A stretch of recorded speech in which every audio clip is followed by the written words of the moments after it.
백만 성남시민 여러분, 존경하는 박문석 의장님과 선배 동료 의원 여러분, 안녕하십니까? 더불어민주당 대표 박호근 의원입니다. 저는 오늘 다가오는 본격적인 남북교류 협력 시대에 대비해 성남시가 이를 선도적으로 준비해야 하고 교류 협력에 필요한 모든 제반 사항을 철저하게 준비하는 것이 시급하다는 제안을 하고자 합니다. 지난해까지만 해도 남북 간 갈등과 대립으로 전쟁이 공포에 휩싸였던 대한민국이 올해 초를 기점으로 화해와 평화의 무드로 변했으며 세 차례 남북 정상회담과 후속 고위급 회담 및 합의를 통해 다양한 교류 논의가 진행되고 있습니다. 이와 같은 흐름 속에 성남시도 달라진 남북 관계 상황에 발맞춰 적극적이고 능동적인 남북 교류 협력 시대에 준비하는 철저함이 필요합니다.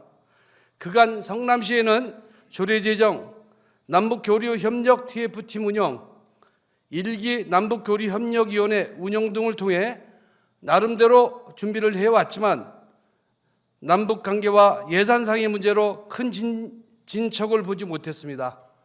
성남시는 기초단체로서 남북 간 경제협력을 매개체로 한 도시간 포괄적 교류협력 사업 추진을 목표로 하여 제도적으로 미비한 부분을 보완하고 턱없이 부족한 남북교류협력기금도 대폭 확충하는 등 교류협력 사업에 철저한 대비가 필요하다고 생각합니다.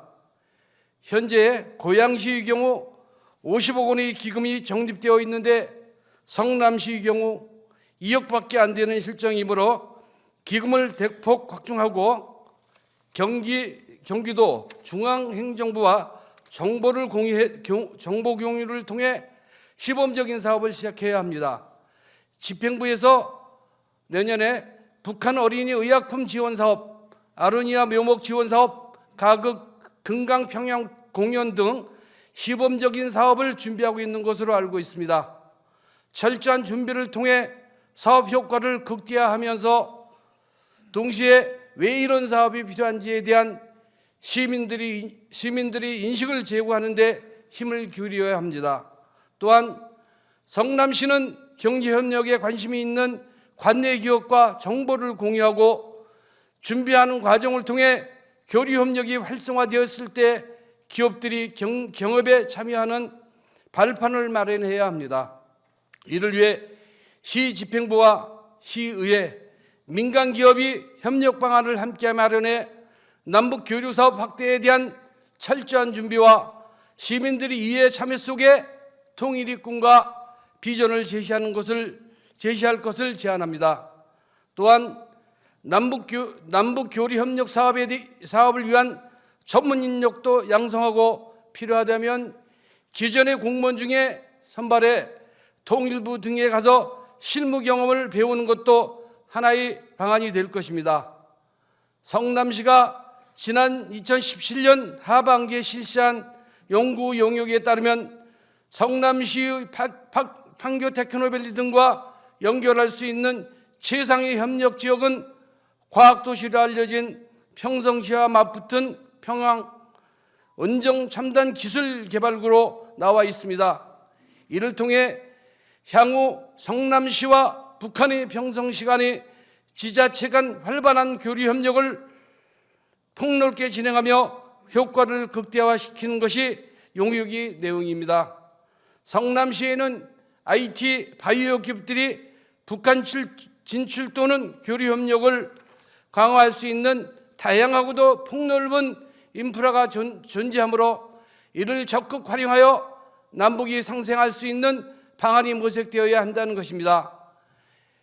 이는 집행부가 구상하고 있는 아시아 실리콘밸리 목표에 한 걸음 더 나가는 데 도움을 줄 것으로 생각합니다.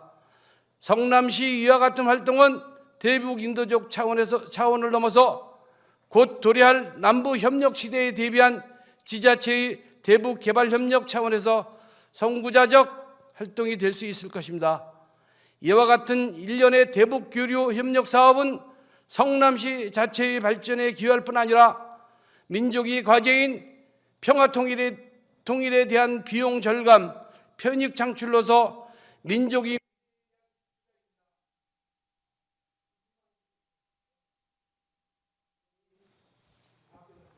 1분요? 1분. 결론을 말씀드린다면 다가오는 남북교류협력 시대를 성남시도 철저히 준비하고 대비하자는 것이며, 이를 위해 인도적 지원과 교류 사업을 시작하고 이후 남북 경제 교류를 통해 성남의 기업들이 성장하는 발판을 만들기 위해서는 시와 시의회 그리고 민간의 협조와 계획을 철저히 하고 남북 교류 협력 기금도 확충해 할 수 있는 범위 내에서 하나씩 사업을 펼쳐나가자는 것입니다.